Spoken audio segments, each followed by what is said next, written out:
I think what makes it kind of scary is how a lot of people may not understand the implications of the application of AI.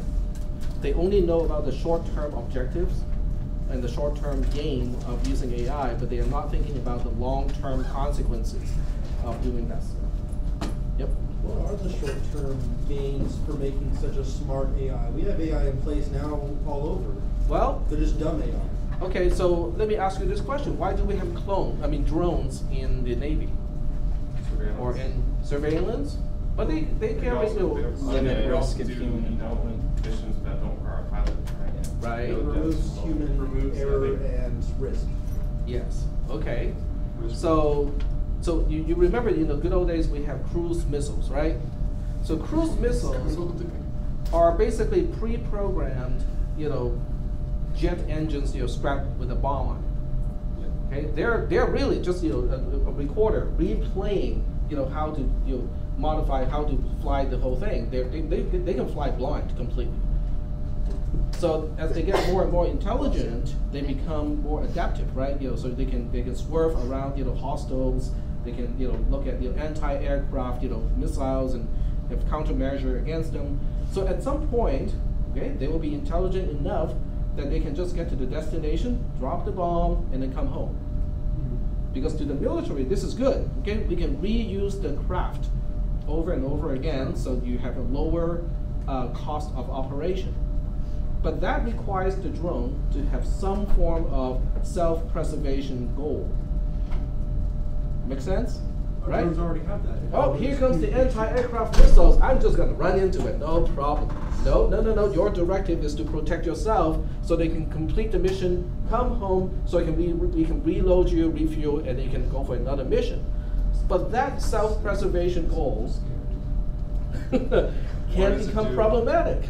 Because now, if the AI survives long enough, okay, it will start to think about, all the things related to self-preservation. It will start with something that's tactical, right? Okay, I see all these anti-aircraft missiles coming to me, and I'm going to think of a plan to evade so that I don't get hurt. Okay, fine. Okay, that's what we expect it to do. But then it will start to think about, oh, I see a supply truck, okay, with anti-aircraft missiles. It is transporting, not being utilized. I'm going to kill that thing first. With it, right? Like, be our own supply missiles? No, it can be the enemy. Well, okay, first of all, it will be the enemy one. And then okay? it will go to ours, right? And then it will track, okay, but who made all of these anti-aircraft missiles? And a particular country. Oh, yeah. Right? So in order to protect myself, I want to terminate all the production of anti-aircraft missiles. So instead of killing the missiles once it is fired, I'm going to kill the truck transporting the anti-aircraft missiles. But instead of doing the truck, I'm going to kill the factory, right? Instead of killing the factory, I'll kill the scientists and engineers who designed the next generation of anti-aircraft missiles. You can see how this chain of reasoning can go a little bit beyond what we think it should be doing. What are the scientists think? I think it would. Yeah, go ahead. I guess I'm just trying to figure out, there was no reason to ever allow it to get that advanced in the first place. There was no reason to develop and that is correct. money. But do we know how far an AI engine will take it once you put a directive into it? In the first place? Computational power is increasing all the time. Aha! I have the answer to that one as well. Okay. See, I have thought about this a little bit. Yeah, I think it would be more likely to realize that, hey, if I evade the missile, then I'm safe, right? And then move on to, well, if I don't go on a mission, then I don't have to evade the missile. Yes. So then it becomes Yossarian. Well, every time I go and fight drop bombs, I'm going to shoot it. But the biggest problem is because so let's say there are two sides, right? And they're fighting each other. One side decides, I'm going to equip my drones with AI so they can evade, the enemy fire. I would have, more effective use of my weapons and hardware and stuff like that. The other side is not going to just sit still and go like, oh, I just wasted $20 billion of anti-aircraft missiles and they all missed. So what is the other side going to do? I'm going to equip my anti-aircraft missiles with AI. I mean, this is going to happen. Okay, so we are looking at, quote unquote, an evolution of AI technology. So one side will try to up the other side, and they're going to leapfrog. Why don't we just hack their AI? Make an AI to hack their AI. Because you need your AI to be better than the other AI. And yes, you can use AI to hack I feel like there's a other limit things. to what we can do with AI. There's a limit in like air-to-air comment to how good an AI can be now. It's a singularity. So what I'm saying is, why can't we like disrupt their AI instead? Well, how do you do Disrupt it? How do you communicate to it? Yeah, some sort of It's AI. disruption. At some point, AI will be used to. At some point, AI is going to be used to come up with strategies to hack into the opposing system. Right. So you're not only looking at drones fighting drones. You're also on the cyber on the cyber security side. You will have AIs duking out with each other on the network, on the servers. So your battleground is no longer physical. You're extending your battleground to the virtual world, to the network, to all the servers, and so on and so forth. And because of the nature of we have adversarial situation, each side will try to up the other side. So everything that we talk about in terms of AI safety, they will all be disengaged from day one. So why can't you just like disrupt the AI battle, like the EMPs or whatever, and just have your own missiles without AI in a sense? You could, but then you'd be going back to the Stone Age. That's what I'm saying. essentially. You're so advanced that we kind of have to No, remove because the- you can always advance. If you use an EMP, you would essentially be shutting down not just the AI and not just any general computing technology. You'd also be shutting down cars, power, water That's fine, it's distribution. war. Yeah, I was gonna say sewer. it's war. That's fine and all, but those are probably risks that they will take. Orbital nuke strike. Let's It's go. against But the enemy cannot push the button. Oh, we don't. That's a nicety. We For don't- now, yeah, for now, I guess. Yeah, That makes us look like the good guys. Like, Okay. look at all these white So guys. Putin and Just by Elon dropping Musk are EMP. both AI constructs and they're fighting. Yes. They are. So Elon. Now that you heard that, that's my next Okay, note. so if you read the headline, okay, Elon Musk on September 4th says he'll forget North Korea, AI will start World War III. And then you read about Putin saying the nation that leads in AI will be the ruler of the world. Oh. So you combine those two, what do you get? Skynet. Hey. Yeah, Putin is Skynet, America Elon runs Musk out is to sent create from Skynet. the future back in time to. Isn't AI, as we know it, just like a glorified probability distribution, right? You No. just have those weights that change. Well, but you can describe your own brain the same way too. Top mind, It's just one is biochemical and the other one is electronic. Okay, so well, that's how I look at things. Yeah. Just waiting for the singularity where I can put nanobots in my body. Screw this AI crap. I don't need that. There are multiple singularities. We've already touched one. There we have it. Okay, so with today's class, we're going to talk about the new homework assignment, which is your 3x3 subtractor. Okay, and if you click it, it's easy. If you make your adder the right way. Yep. So if you read the description, I just turned all the adding to subtracting, the borrow, the carry into borrow and stuff like that. Otherwise, it looks exactly the same as your 3x3 adder homework assignment. And a few people did not turn in the file with the file name as the last name plus first initial. Well, a few people did not. Okay, I did not take any points off because of that. Okay, so but please try to remember to use your last name so that when I save the file, it automatically has your last name on it. It looks Okay. like it also, if you resubmit it, it adds a number to the end. Yeah. That's okay. That part is fine. Okay. Yep. All right. So this is your homework assignment. We talked about the subtractor already. Okay, so we are not going to spend too much time on the subtraction mechanism. We talked about sign value representation also. Yes? How do we use a 2's complement How to get it. to compute the arithmetic negation of a value? Yes? It has been a week, so some of you may have forgotten some of the stuff. So what we'll focus on today is to talk about binary number comparison. Do you remember when we talked about the number wheel? Okay, remember certain binary bit patterns can be interpreted two ways. Like 1111 as a 4-bit binary bit pattern can represent 15 when it is unsigned, can also be representing -1 when it is signed. Remember that? And also, do you remember I mentioned something like, oh, don't worry about it, why do we care? Because it still works, right? So when you add -1, which is 1111, to -2, which is 1110, you get -3. So if bitwise subtraction and addition continues to work, whether or not you are using the signed interpretation or not, then why do you care whether we're dealing with signed versus unsigned interpretation? And then I said one thing. There is only one case where it matters, and it was comparison. Very good. Okay, so when you're comparing, then it really matters, because if you need to know whether 0000 is representing a value that is less than the value represented by 1111, then it matters. Because if 1111 is representing 15, then the answer is yes. Okay, 0000 is in fact less than the value represented by 1111.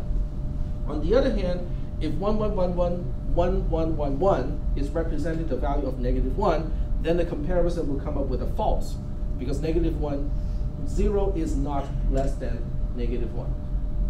Okay, so that is the whole point of this discussion here, binary number comparison. Okay, so we are looking into how we compare binary numbers. And some of you might remember, we kind of sidetracked into the RISC architectures, and the whole reason to sidetrack into the RISC architecture is, oh, you only need less than. That was what I claimed, and I backed up my claim by showing you guys how to use just less than to implement the 6 common comparison operators in C and C++. Is that okay? Is that kind of helping you to kind of reconnect to your memory about the topics that we talked about last week? Okay.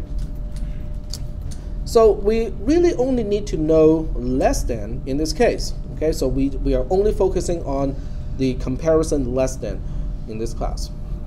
So then we move on to section 3, which talks about unsigned comparison, or to be more precise, it is the comparison of unsigned values represented in binary. Okay, but that was kind of long, so I just used unsigned comparison. All right, so the first two things we want to establish, the ground rules, is we want to understand that 0 is less than 1 is true, 1 is less than 0 is false. So are there any questions about these two ground rules? They're conclusive. Yes? Okay, all right, cool. So now that we know these two rules are conclusive, we'll take a look at something else. Okay, we're going to switch gear just a little bit. So we want to use this notation. It is the same notation that we have been using for a while now. X with a subscript of I is denoting or representing the ith bit of X. And we start counting from 0. So we have X0 being the least significant bit of X, and X whatever being the more significant bit if it is more than 0. Now we also know the following. We also know that Xi is representing the quantity or the presence of 2 to the power of I in a binary number. That's because the numbering system that we are used to is called a common base multi-digit numbering system, which means the base is the same. If you use base 10, then you have 2. Instead of having 2 to the power of I, we have 10 to the power of I. But in a binary number, we use a base of 2, and that's why we have 2 to the power of I. Is that okay?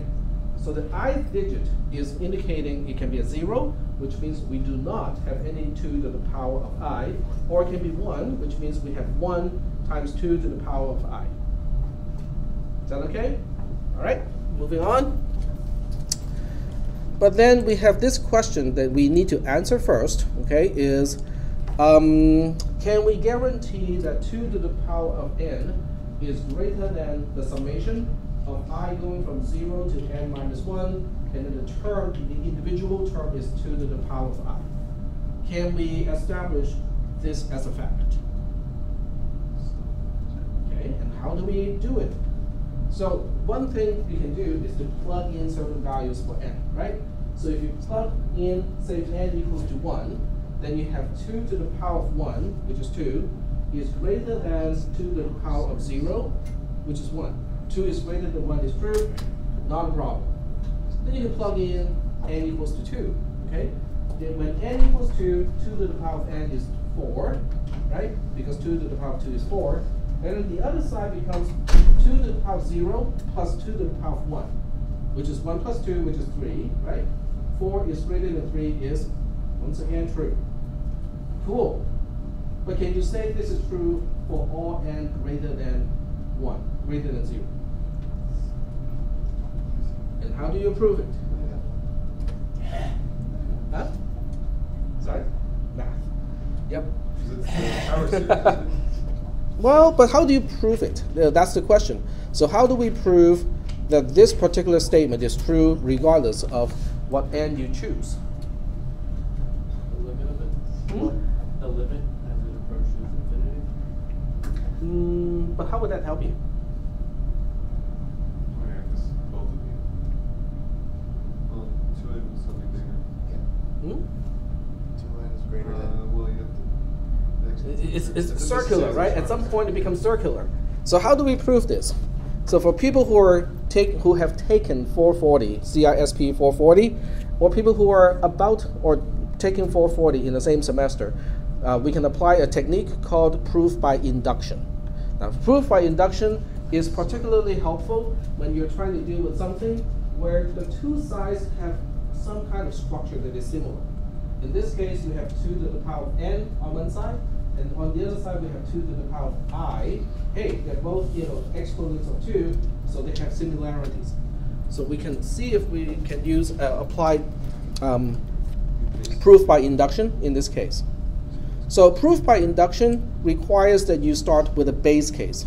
A base case is basically saying, if I just fix n to a particular value, can I prove the theorem is true for that particular case? Okay, so you're establishing what we call a base case. In this case, the base case is easy. When n equals to 1, we have our base case. Because when n equals to 1, this side becomes 2 to the power of 1, which is 2. Okay? But what about the other side? The other side becomes I going from 0 to 0, okay, which means we only have 2 to the power of 0, 0 as the only term on the other side of the greater than. 2 to the power of 0 is 1. 2 is greater than 1 is True. true. Okay, so we have our base case proven already. That's great. In proof by induction, the next step is called the induction step. The induction step is a little bit strange and a little bit confusing. I'm not going to get into proof by induction too much in this class, but I'm using it as a tool to help prove this particular theorem. The induction step involves an assumption. It is basically saying, let's go ahead and assume that the theorem is true for n equals to k. Which k are we talking about? Any k greater than 1 is cool. So k can be 2, can be 5, can be 10, but we are using k. We are not using a particular value. We are just saying that assuming that when n equals to k, the theorem is true, can we prove the next step? Can we, using this part as the assumption, can we prove this one? That is the induction step. So let's go ahead and check out our proof here. This is what we want to prove. We want to establish that this is true. Is that okay? So then I rewrite it like this. What trick did I use in this case? From the first row to the second row?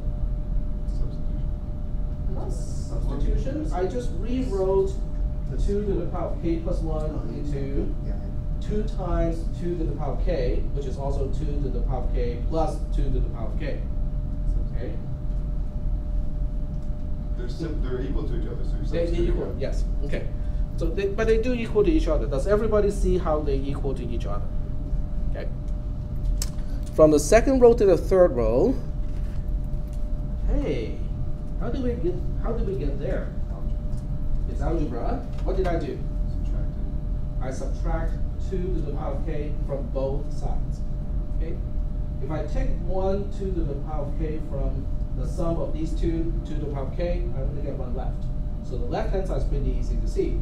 The right-hand side is a little bit more obscure because originally I goes from 0 to k, which means 2 to the power of k is one of the terms that I want to add. But I changed it from 0 to k to 0 to k minus 1. So I took out 2 to the power of k as a term in the signal. Okay? Is that all right? No. And what do we get now? Does that have anything to do with our assumption? It is the same exact thing as the assumption, which is assumed true. So we don't have to prove this one, because this is getting back to the assumption, and we assume this one to be true to begin with, so we have our proof. This is proof by induction. It is that cool. Is that okay so far? Yeah, sorry. Yep. Mm-hmm. How do you get the 2k plus 2k again? The middle equation? How are they equal to each other? Because 2 times k plus 1, 2 to the power of k plus 1 is 2 times 2 to the power of k. It's the property of exponents. Yep, go ahead. Like, I know like in logic there's the reductio ad absurdum where you like assume that it's false, Mhm. and then you can, reduce this to absurdity if there's a contradiction that it is false. But if you're assuming truth, then you get to truth. Isn't that just circular? Okay, it is not exactly circular because of the base case. Okay? Okay, so imagine a scenario like this, okay? So you are supposed to cross a lake, okay? And there are stones, in between, stepping stones, in between. Is that okay? So I want you to reassure me that you can get across the lake. That's your proof, okay? I can get across the lake. So I can jump Okay? across to one stone. If you can prove to me that you can go from one stone to the next, okay, and you are on a particular stone already, then you can convince me that you can eventually get to the other side of the lake. So it's not a weird time travel thing where we have to like go back No. and put the stones in place No. in order for us to cross. Nothing like that. Yep. Because what this is saying is the induction step is to prove that the distance between the stones is within your leaping or jumping distance. That's what it's saying. Okay? The base case is saying that you are already on one stone along this path. So if you're on one stone already, and each stone is only within jumping distance of the next stone, and you have stones all the way to the shoreline, that means eventually you will get to the shoreline. Because then you can also look at it step by step. Here's the base case, solid ground because I just proved it, right? But the induction step says, hey, I can take this one step. So that means n equals to 2 is proven. But using the induction step, I can also go n equals 2 to n equals 3. N equals 3, n equals 4, and so on. So now I can say, I can extend this reasoning to n to be whatever. Okay? Give me an n of 2,000. I can get there. Is that okay? Yeah. All right, cool.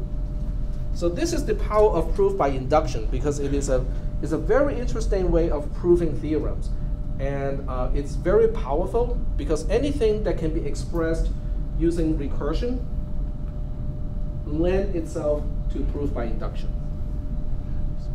Because any type of recursive algorithm has a stop somewhere, right? If blah, blah, blah, blah, blah, just return this, okay? Do not do any further recursive calls. That is your base case. The recursive call itself is representing the induction step. Do you see how mathematical concepts and programming concepts, they go hand in hand? But that is not surprising because computer science is a branch of mathematics. It is just very applied, but nonetheless, it is mathematics. Okay, so this is, we'll tuck this one aside, because it's going to be useful later on, okay?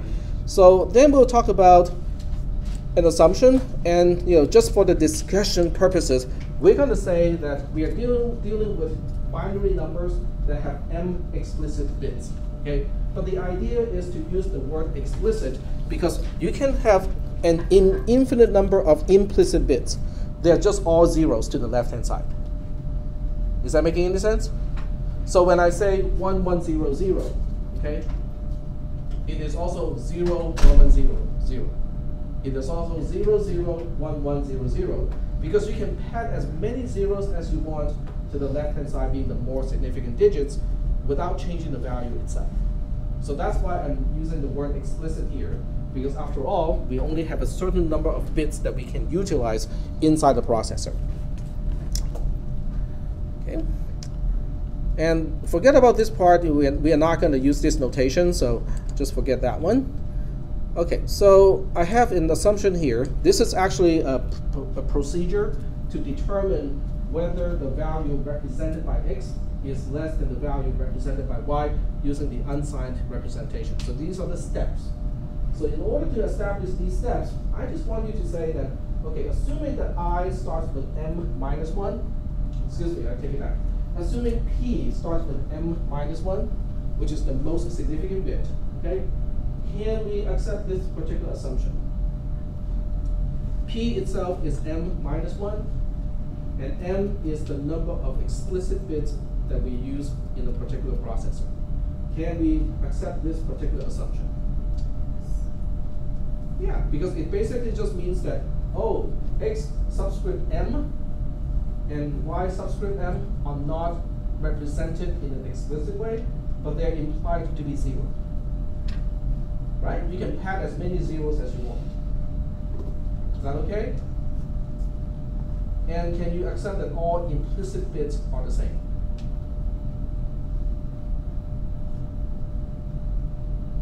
So, yeah, because they're all zeros, right? So all the implicit bits are zeros for x and y, so we can, this assumption is okay. Is that okay? All right, yep. What is p representing again? P is just an index that I'm using here. So P is the index of the one bit that I'm focusing on a multi-bit binary number. Okay? So we are starting P with m minus 1, which is the most significant bit. Okay? All right, so assuming this is true, okay, so everything that are more significant than bit P are the same for these two numbers. Okay? That means it's inconclusive. I cannot say whether a number equals the other number or not, because everything that I've seen up to this point are exactly the same. So now if I can prove this to be true, then I have an answer. In other words, if bit p of x is a 0 and bit p of y is a 1, then we can establish the order right away, because hey, x is less than y is true. Because of the theorem that we have proven a little bit earlier. Because everything else being the same, if we start to see one difference, that will set the, there's no way for y to be less than or equal to x once we get to this point. That's why the theorem is useful. Is that okay? This is assumed it's the first, like, non-zero? This is the first bit where x and y differ. Okay. So you have x. This is not useful. I'm going to hide all the ones that are not working. Okay, so you have x, you have y. Okay, so we are basically saying this is p. Okay, p is a particular bit position for both numbers. But in order to get here, everything to the left are the same. They can be all zeros, they can be intermixed with zeros and ones, but they are the same.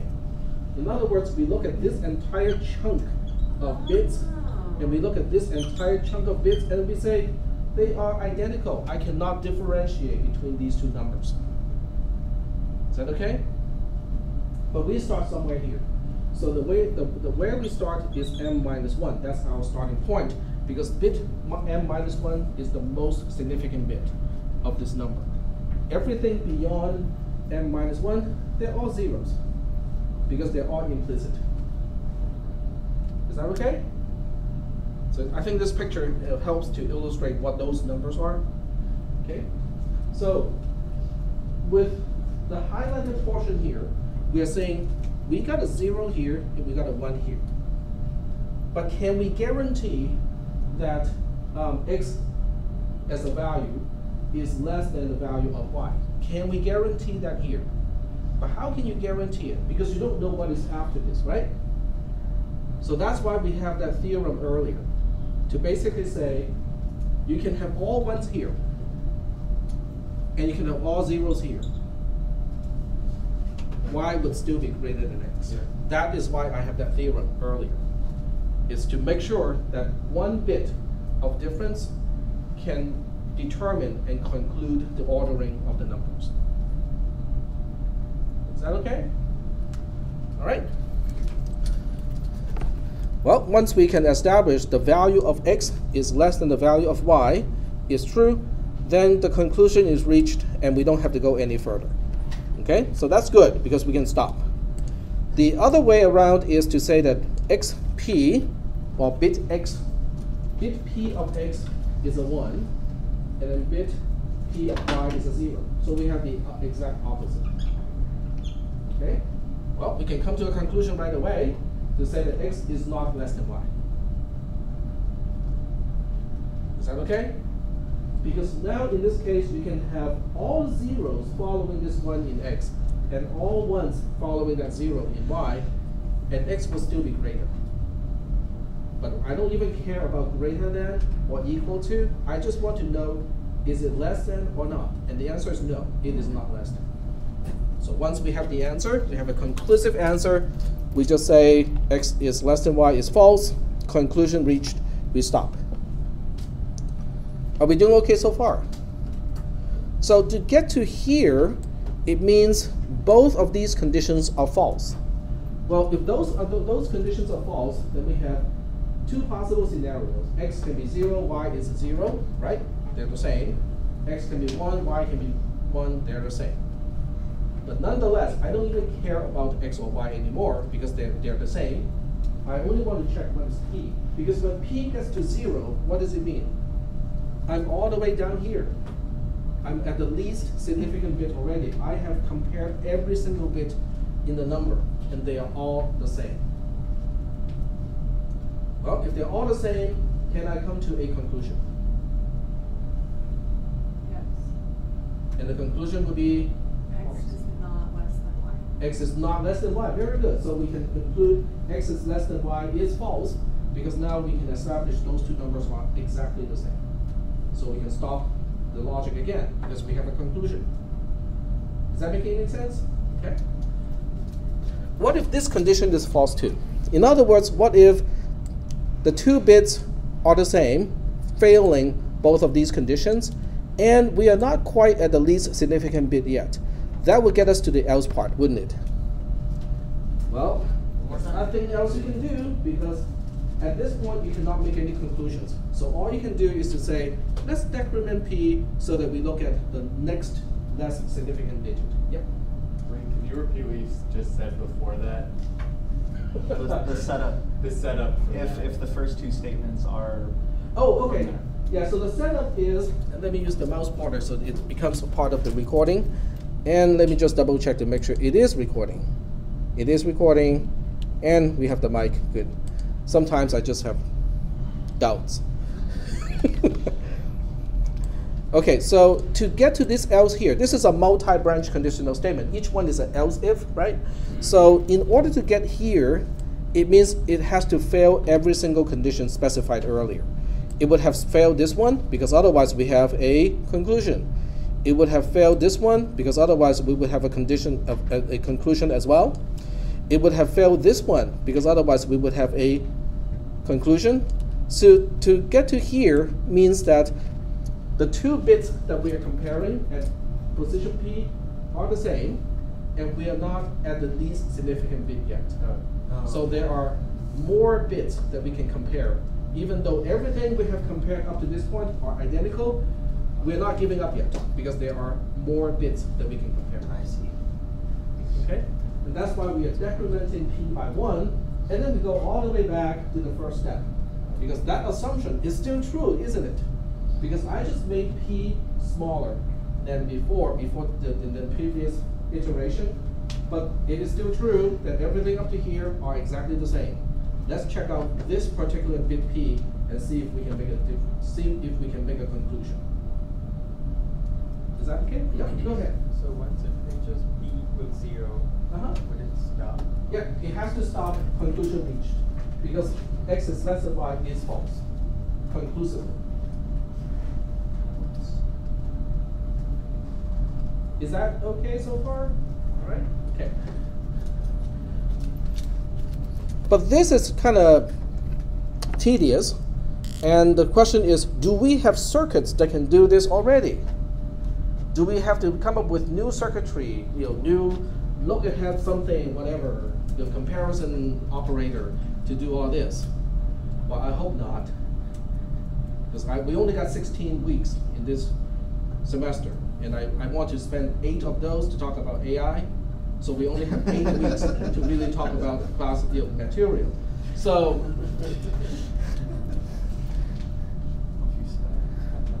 now we ask the question, can we recycle something that we already know, that we know how to compute already? In other words, I'm asking this particular question. V of x is really just emphasizing that we are looking at the value represented by x as opposed to the value represented by y. Okay, so it's really the same thing as x is less than y, but I just want to emphasize the value represented by the bit pattern. Okay, that's all. Okay, so the bottom line is, can we say that x is less than y if and only if Tn is 1? Tn, we never talk about Tn. What Tn are we talking about? We talked about T. T is the borrow bit. M is the nth position. This is the nth bit. Okay? M is the width of the entire integer. Is that okay? So for your homework, for the 3 by 3 adder, M is 3. For your 3 by 3 subtractor, M is 3 as well. Is that okay? And T3 is your borrow out. It's the overall borrow after the entire subtraction. Okay? So the question is, if I have a subtractor implemented already, can I rely on the overall borrow after a subtraction to tell us whether the minuend, x, is less than the subtrahend, y? That is the question. Because if we can establish this if and only if, then I don't need any additional hardware to do comparison because I got subtraction done already. Is that okay? Okay. So in order to prove that, yes, we can, we got to go back to this one here. Okay, this is a reminder. Okay, this is definitely something that you have seen already. So we are asking, oh, what is T? How do we define T? So when you look at a multi-bit or multi-digit subtraction, doesn't matter whether it's base 10 or base 2, it still works the same way. Okay, the borrow bit, the borrow from digit I plus 1 is the sum of the borrow of the numbers themselves. Okay, so you're taking 1 digit out of the minuend xi, 1 digit out of the subtrahend yi. You perform that subtraction first. That can contribute a borrow, right? Because the original digits can have a 0 for x and a 1 for y, then you have a borrow already. Okay? But if this doesn't give you a borrow, you have a second chance of a borrow. You look at qi. What is qi? You just turn in your homework on Monday. It's the result of xi plus yi, right? Which is also the same thing as the result of xi minus yi, because r doesn't change whether it's adding or subtracting. So it's the same thing. So you look at qi, which is the result of xi minus yi, and then you subtract ti from it, and you ask, do we have a borrow? Do you remember this part from the class notes? It is the same structure for both addition and subtraction. I just replaced the digits and replaced the letters from C to a B and then from K to a T. That's all. Right? Okay. So I just want to remind you guys of this one. Yep. Also, okay. wasn't it negative 3 because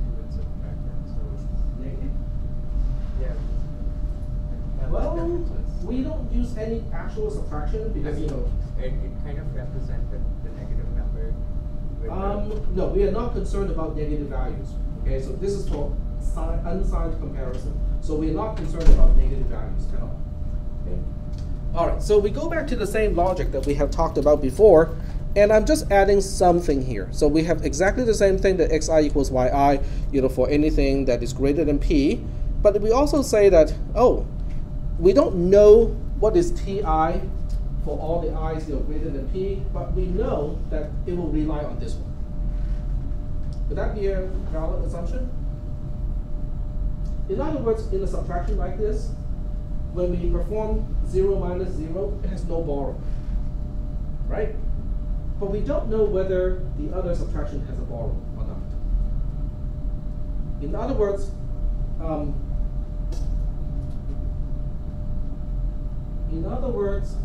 ti is relying on ti minus 1. Ti minus 1 is relying on ti minus 2. Ti minus 2 is relying on ti minus 3, all the way down to p at this point. Is that okay? But why is that? Why do we have that reliance? I didn't spell it out here in the proof, but there's a reason why we have that reliance. It all has to do with how we define the borrow bit. Okay? So what we know is xi, yi are the same for all the i's greater than p, right? That's the assumption. Is that okay? If xi, yi are the same, what is this borrow? It's guaranteed at 0. Okay, cool. So that means the original digits cannot contribute a borrow. But since xi, yi are the same, what is qi? If xi, yi are the same, what is the result of subtracting yi from xi?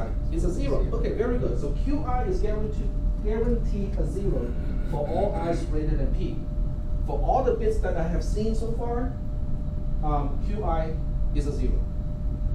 Okay? So the only chance that ti plus 1 in this case can be 1 depends on ti. So the state of ti plus 1 depends on ti. What about ti itself? Same thing, because all these digits are the same. All these digits are the same. So q's all the way from here, all the way here, are all zeros. Yep. Is the ti also moving from left to right? Is t moving from left to right? Yes, it has the same index. Okay. So they all use I as an index, and in this particular statement, I'm only concerned about I being greater than P. So everything to the left-hand side of bit P has this property. Is that okay? So I don't know what Ti is. Okay, for all the i's greater than P, Ti is undetermined. But I know one thing, it will be the same as TP. It will be the same as the borrow of the bit that I'm looking at. Yep. How is Ti equal to TP if I is greater than P? Okay, so let me see if I can set up the document camera. Sorry. No, that's good. Because once I do this, it's recorded and I can reuse it. I have never reused my videos, by the way. As tempted as it might seem, as tempting as it seems, you would think that I would just replay my videos from last semester in another semester. So the only thing I have to do in class is to click a play button. And you still have to edit them to ask the new questions. Well, I can always stop and answer the new questions and make a recording of the answering of the new question, and then. Sounds like it would become recursive. It's slightly recursive, but we start with the base case in this case, right? We establish the base case. Okay, so I think this will be helpful. I just switched my. Okay, there we go. Go to multimedia. We want VLC. Capture. There we go. All right.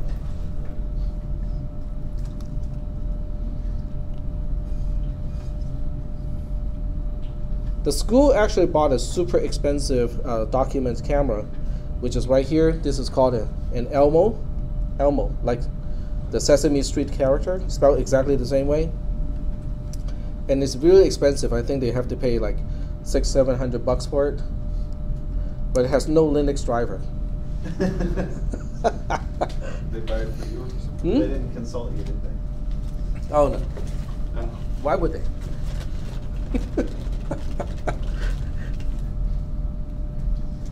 Our computers, technicians are actually pretty good. If I make a recommendation, they would actually do it. All right, so let's copy that picture. So we have x. Okay, so we'll start with x. We got y, we got q, we got t. Okay, so all of these terms should look familiar. Okay, in the subtraction. So we have m starting somewhere. Okay, this is m. And m is the number of bits that we have. And this is m minus 1. So the actual representation of the number goes from x subscript m minus 1 all the way down to x subscript 0. Because bit 0 is the least significant bit, bit m minus 1 is the most significant bit. Everything over here are implicit, they're all zeros. Okay, so these zeros go here. Same thing for y. Okay, this is kind of boring. So same thing for q. Q is an intermediate result, so we do not usually have it represented, but for discussion purposes, it is important. Okay, there we go. So I would start here. So normally we start I at m minus 1, excuse me, p. P starts with m minus 1, so we start with the most significant bit and go, okay, can we assume all the bits that are more significant are the same between x and y? Yes, because they're all zeros, right? Is that okay? Yes. All right, cool. So if all the bits are so at some point p is going to be down here because everything to the left of p are the same. Because we have nothing that is conclusive up to this point, we have to keep going. Okay. So if everything up to here are the same, okay, all the bits in x and all the bits in y are the same at those particular positions, what do you know about q's? All the q's up to that point. Zero. They'll all be zeros. Okay, very good. So because of this equality, okay, so if I want to put a mark here for bit position p, these will all be zeros. Makes sense, because after all, qi is xi minus yi, the result of the subtraction, not the borrow, right? But can we make any conclusion about the t's? The answer is no. We cannot make any conclusion of the t's because ti plus 1 is the borrow of xi minus yi plus the borrow of qi minus ti. Remember this equation? I just displayed it a little bit earlier. So knowing that xi, yi are the same, so that qi is 0, we can basically say that ti plus 1 is b and then 0, 0, oops, take it back, be some kind of value w, okay? Because they are the same. They are the same. All these bits have exactly the same value, so we just call it w, okay? It doesn't matter what w is. But we also know that qi is a 0, right? But we don't know what ti is. We know. Okay, so let's go back one step further. If w is the same, what is this entire b? It's going to be a 0. Okay, 0. Or what about this one? Okay, so it's the borrow of 0 minus ti. So when ti is a 0, the borrow itself is a 0. When ti is a 1, the borrow is a 1. Does that make any sense? Okay.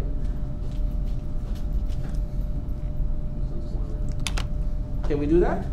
Yeah. Yeah.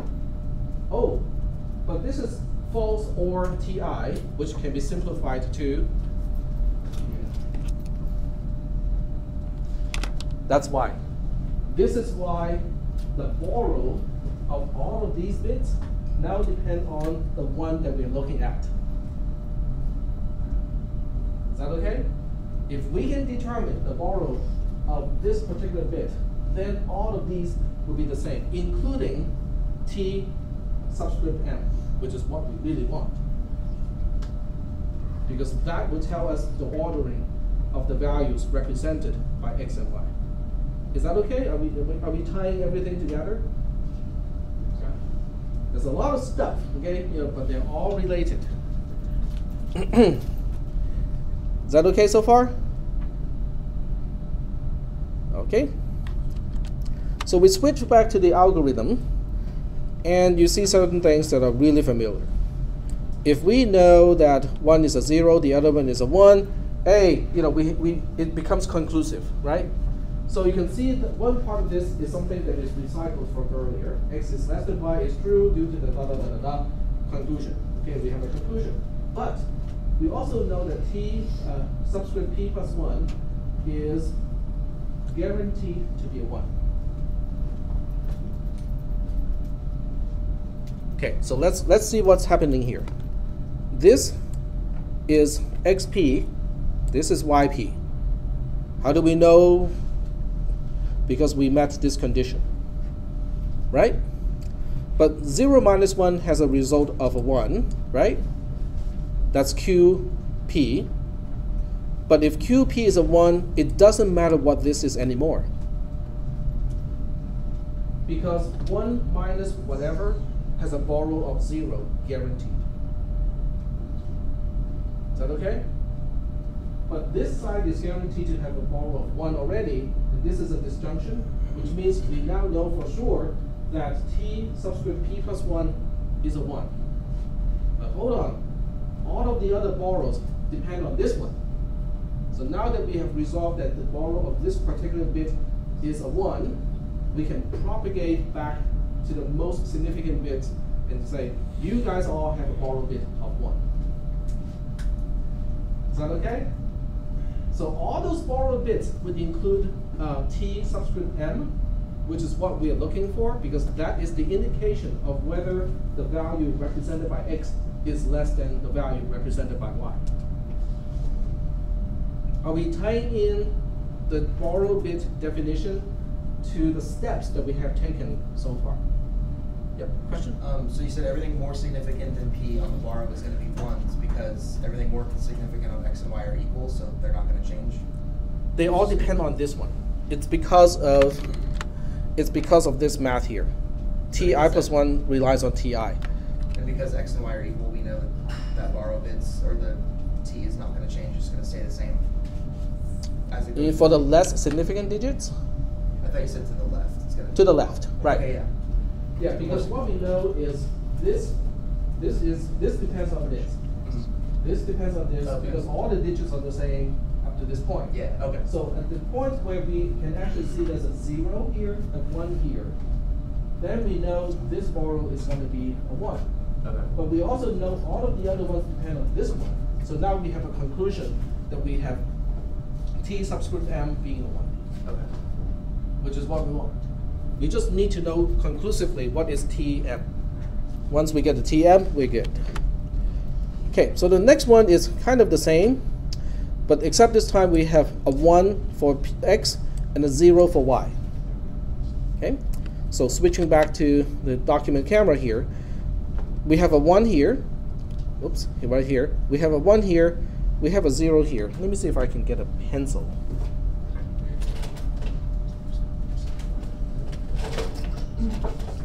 Yep, I have a pencil with an eraser, which is what I want. So we have a 1, we have a 0 here. Okay? So once we have a 1 and a 0, just like from the previous discussion, we know for sure what is going to be the borrow. Okay? Because we know that this q is going to be what? Q is the result of 1 minus 0, which is a 1. So that guarantees that the borrow is going to be a 0. okay? Because you can subtract 0 or 1 from 1 without generating a borrow. So now we can conclude that this borrow is going to be a 0.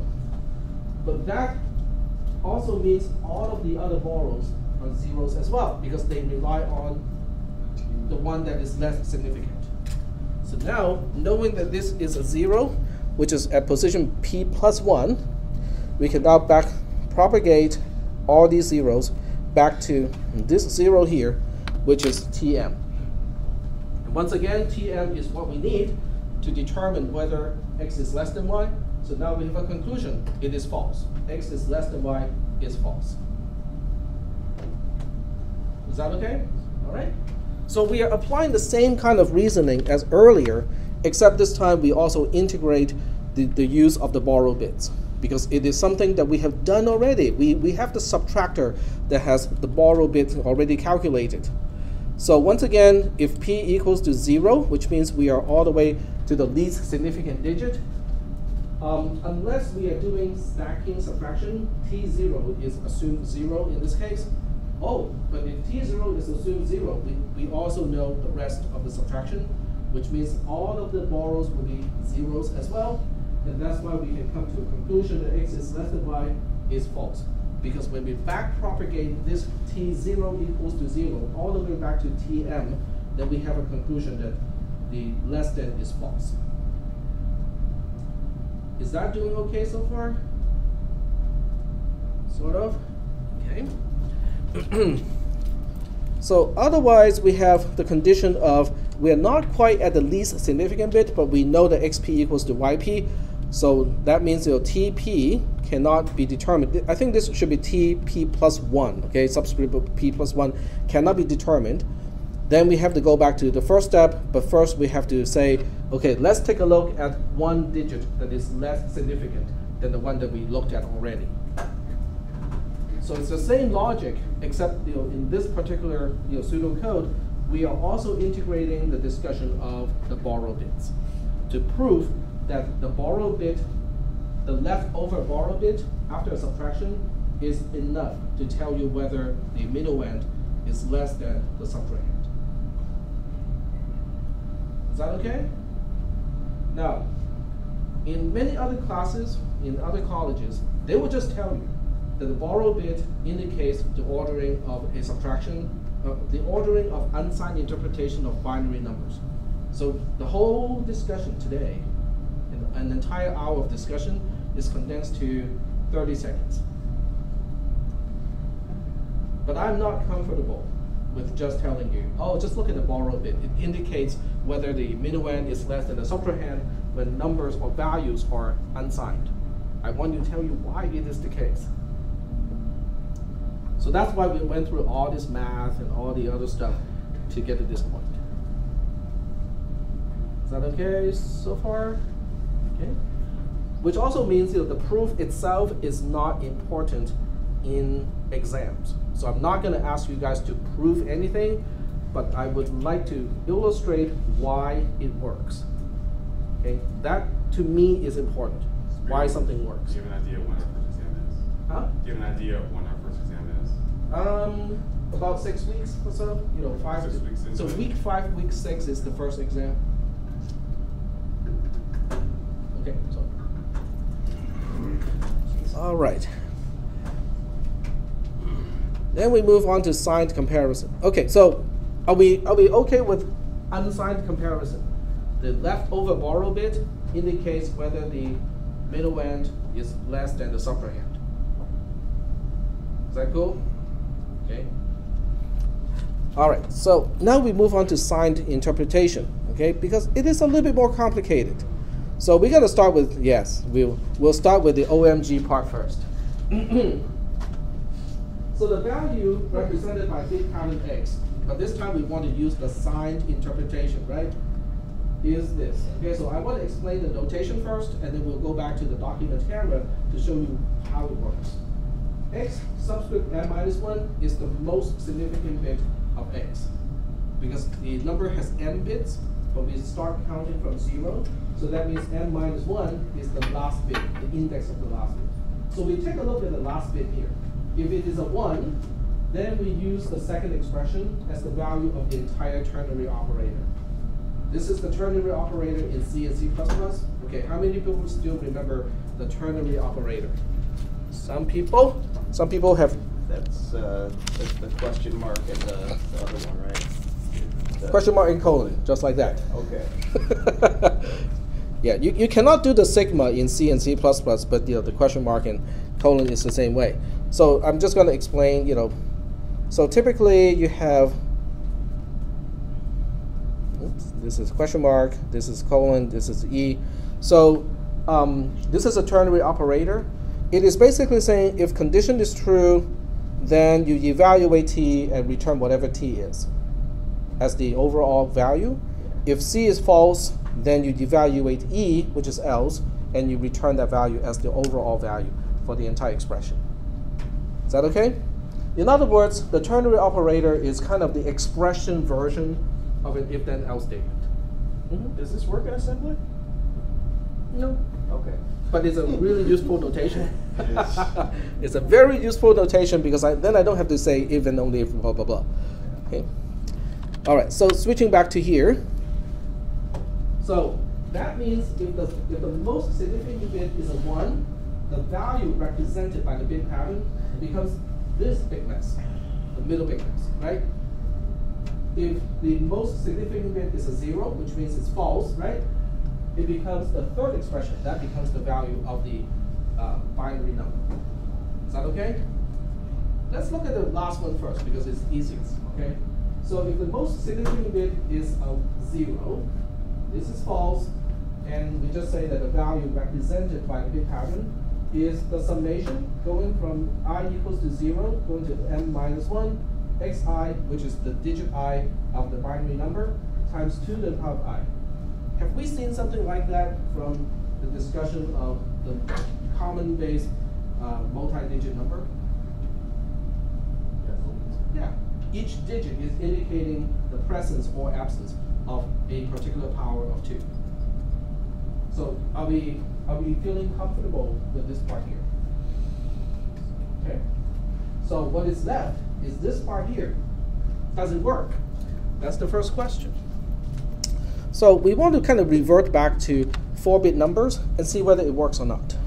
So we want to pick a particular bit pattern, 1101, as a 4-bit number. And then we say, well, does that work?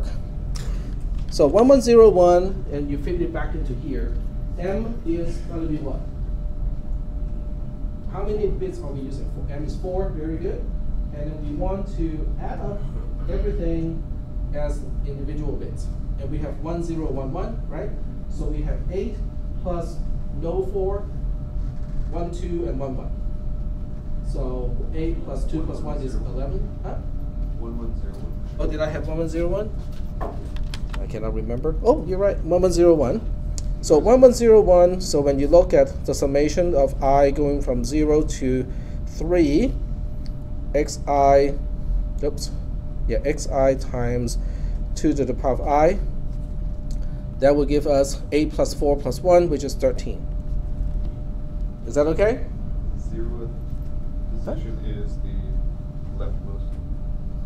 0th position, I equals 0, is the leftmost. Rightmost. Least significant bit is rightmost. Yep, so this is x0, and this is x3. If we were to put this into array, it would be backwards. If we were to put that binary number into array. Right, but this is how we usually write numbers, right? So if someone tells you, like the room number here, okay, this is not a good example because 121 is symmetric. 120, okay, so room 120 is known as 120 and not the other way around, it's not 21. Because our convention is to use the right-hand side for the least significant digit. So I'm just following that convention. Okay, all right. But in this case, m is 4, right? So we have the negation of 2 to the power of m minus the big mess, the sigma thing. Okay, xi to I. So then this becomes the negation, arithmetic negation of 16 minus 13, which becomes the negation of 3, which is basically saying the value of -3. Well, is that the case? Is 1, 0, 1, 1 representing -3? Sure. You have to count backwards, right? So you start with 1, 1, 1, 1 being -1, 1, 1, 1, 0 being -2, and then we have 1, 1, 0, 1 being -3. There you go. Oh. We also have the formula thing we went last time. You mean the 2's complement? 2's complement. Yeah, you can also apply 2's complement. Yeah. But we have the equation that works, right? So now we have an equation that converts the binary representation back into the value, the signed value represented by the binary representation.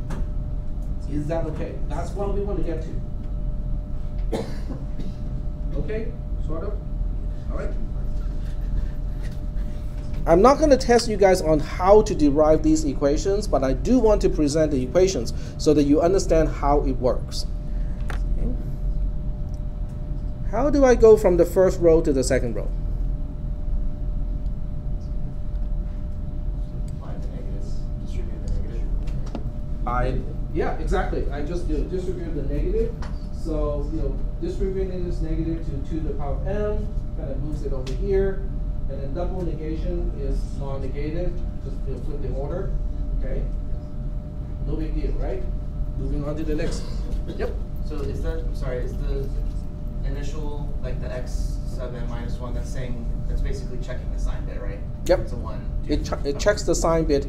Yes. So the most significant bit of a binary number is also known as the sign bit. Yeah. Yep. Okay. But I haven't introduced that term yet. So that's why I have to emphasize that. Gotcha. Okay, so what about the next row? What did I do to go from the second row to the third row? There are 2 changes, by the way. One change is from here. You can see how the summation itself is modified, and then the constant after that is modified as well. So what did I do? Pulled out x. Exactly, we pulled one of these terms out of the sigma. In fact, we pulled the last one out, right? So when I equals to m minus 1, we took that term and say, you're out. We are sticking you to the other side, right? But since this is a sigma, it's a summation, so when you pull a term out of the addition, you have to put it as a subtraction, because the entire second term is in the subtraction. Is that okay? All right. What about this guy here? How did I go from here to here? And why does it work? It's not a typo, because some people may think it's a typo. It's not. Why can I just take out x subscript m minus 1, that term entirely, and go like, yeah, it doesn't make any difference?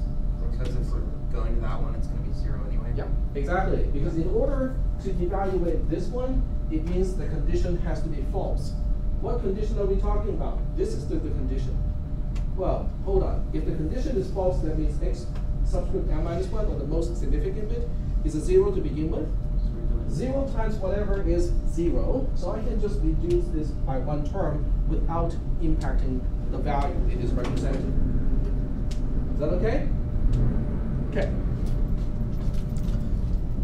From the third row to the fourth row. Okay, this one is a little bit longer, but we can fit. There we go. Okay, let's look at the left-hand side first. Okay, this stuff is still it's still unchanged. I only got from here to here, so only inside the parentheses. How did that work? Did you take the 2m and put it on the other in the subset, or in the else? I changed 2 to the power of m minus x subscript m minus 1 times 2 to the power of m minus 1 to just x subscript m minus 1 times 2 to the power of m minus 1. Which do the 2? How did it go? So, well, I changed the sign too. This is a negative. It is no longer negative. No, it's actually easier. Because by the time I get here, what is guaranteed to be x subscript m minus 1? How do I get to the then expression of the ternary operator? The condition has to be true, right? What condition are we talking about? X subscript m minus 1. So x subscript m minus 1 has to be a 1 when we get to here already. So don't look at x subscript m minus 1 as a variable. It is already known to be 1. 2 to the power of m minus 2 to the power of m minus 1 is 2 to the power of m minus 1. Right? But I like to keep x to the x subscript m minus 1 for a reason, but I'm not going to talk about it just yet. Okay? But it doesn't matter because by this time it is a 1 already. Is that okay? Sort of? Sorry. Yeah. Can you repeat again how the 2 to the m disappeared? Or, yeah. We know x subscript m minus 1 is a 1. Okay. Because otherwise we wouldn't be in this particular expression, right? So 2 to the power of m minus 2 to the power of m minus 1 is 2 to the power of m minus 1. It's just half that value. That's the property of exponents. You decrease the power of 2 by 1, it is half the value. Is that okay? Any questions about the middle part? What about the last part? I reintroduce one extra term here, using x subscript m minus 1. Would that be a problem? No, because x subscript m minus 1 is already a 0 by the time we get there. I can say anything I want. Okay. But now, do you notice that the two expressions are the same now? The parentheses look different, but when you look at this expression versus this expression, they are now the same. I just drew the parentheses a little bit differently, but they are the same. Is that a good thing? No, they're not the same? Oh no, I was just like, you tricked us. But why would I want them to be the same? Because now I can get rid of the ternary operator. If it is the same expression, whether x subscript m minus 1 is 1 or 0 or not, hey, that means I don't even care. I can use one single unified expression to express the value of a m-bit binary bit pattern. Is that okay? You have too much fun with this time. And you can try to look up notes from any other class, and you won't find this kind of proof. Because most people don't care. I do. But why is this important? It also goes back up to, let me show you which part I'm talking about. So I'm going to do some major scrolling here. This one here. It actually goes back to this thing here, okay? 2 to the power of n is greater than the summation of all the less powers, fewer powers, okay? And then we go back to where we left off, which is here, okay? See how all of these things are multiples of 2 to the powers, but only up to m minus 2? And this one thing on the other side is 2 to the power of m minus 1. So what happens when x subscript m minus 1 is a 1? What happens to the value represented by the binary bit pattern? It has to go negative. You can have all 1s on this side, all the xi's or 1s on this side. They're not enough to counterbalance this negative value. Okay? That's also coming from the same theorem that we proved earlier. Okay? And that is why this is called the sign bit. Because when x subscript m minus 1 is a 1, the value represented has to be negative. Is that okay? Okay. So it seems like comparison of signed values is now a little bit more complicated because of the sign bit, because of the way we represent values that are negative. It is a little bit more complicated. But then we remember something in algebra and go like, hey, we can use this. If x is less than y, then we can also say x minus y is less than y minus y. y minus y is just 0. So what we are really trying to do is to see whether the difference of the subtraction is less than 0 or not. Less than 0 is another fancy way of saying negative. And we just mentioned something about the sign bit, right? If the sign bit is a 1, the value is negative, right? So it seems like, hey, we can just use the sign bit of the difference, which is the result of a subtraction, to indicate whether the minuend, which is x, is less than the subtrahend, which is y. Easy peasy. Now, of course, we cannot have life that easy, because otherwise, they wouldn't pay me to teach a class like this. So as it turns out, we have some complications. Okay, look at this subtraction here, and we are looking at 4 big subtractions.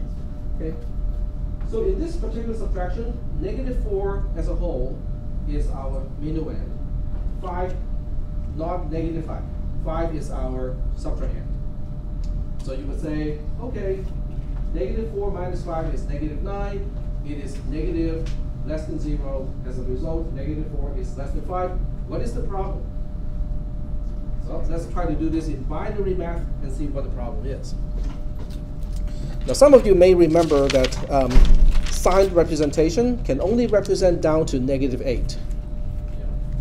With only 4 bits, you can only represent down to -8. The result of this calculation is -9. It cannot be represented. But let's just check out what happens when you do carry out the subtraction in binary and see why we have a problem. So we are looking at -4 minus 5 here. Okay, that's the base 10 version, not too interesting. So we want to look at the binary version. So we are looking at 1, 1, 0, 0, which represents -4, minus 5, which is 0, 1, 0, 1. Okay, this is the row for Q, this is the row for T, this is X, this is Y. I just want to refer to these things using the typical terminology so that you can kind of relate this to the other things that we do. Okay, 0 minus 1 is a 1 with a borrow, 1 minus 0 is a 1, 0 minus 0 is a 0, 0 minus 1 is a 1 with a borrow, 1 minus 1 is a 0, 0 minus 1 is a 1 with a borrow, 1 minus 0 is a 1, 1 minus 1 is a 0, and there's no overall borrow, or you can say the overall borrow is a 0. Okay? This is D. This is our difference, or the result of the subtraction. What is the most significant bit of the difference? It's a 0. But if the sign bit is a 0, it means the value is not negative. We have a problem. The reason why this happens is because we have a value that is outside of the range of values that we can represent. But does that mean we cannot tell which one is smaller? No. We can still tell. So what we do is we introduce the idea of overflow. Okay? So overflow, or the overflow condition, is defined as the sign of the result being wrong. Just like what we have experienced. Is that okay? Okay, let me switch back to the document camera and re-emphasize that. -4 is supposed to be less than 5. So the sign of the difference is supposed to be a 1. But since we ran out of digits, it becomes a 0. So it's wrong. So typically, when somebody tells you your answer is wrong, it's a bad thing, right? But when you're in a world of binary values or Boolean, it is just as good as right. Because in this case, you can say the sign of 0 is wrong, but how many ways can you go wrong when it is binary? There's only one way to go wrong, which means the other way has to be right. Right? So if 0 is wrong, it means 1 is right. Oh, so the actual sign should be a 1, which means it is less than. Less than is true. Do you see what I mean by that? You can only do this with base 2 numbers and Boolean values, because there's only one way to be wrong. So if you're given an answer and you're also given the answer is wrong, it is just as good as having the right answer. gonna say on the exam, right? But I will make sure the exams have many ways to go wrong. So being wrong is not enough to say that yes, but I know the right answer too. So there's two states, is what you're saying. Yeah, there are only two states, correct. All right, so we are running out of time today. I don't want to really cram this stuff. So the bottom line is we have a way to determine whether a signed value is less than another signed value in binary comparison. But we need to utilize not only the sign flag, but also the overflow flag. Combining those two, now we have a single flag that I call L that can indicate the result of the comparison. Okay, so that's the gist of it. You have to kind of read at least up to what we have talked about at this point, and just be familiar with the symbols that we use in this class. During lab time, I'm going to give you the solution of the 3x3 look ahead adder. So that might help you with the next homework assignment, the subtractor. Should I remind you the alien class to bring out all? Huh? Oh, I forgot again.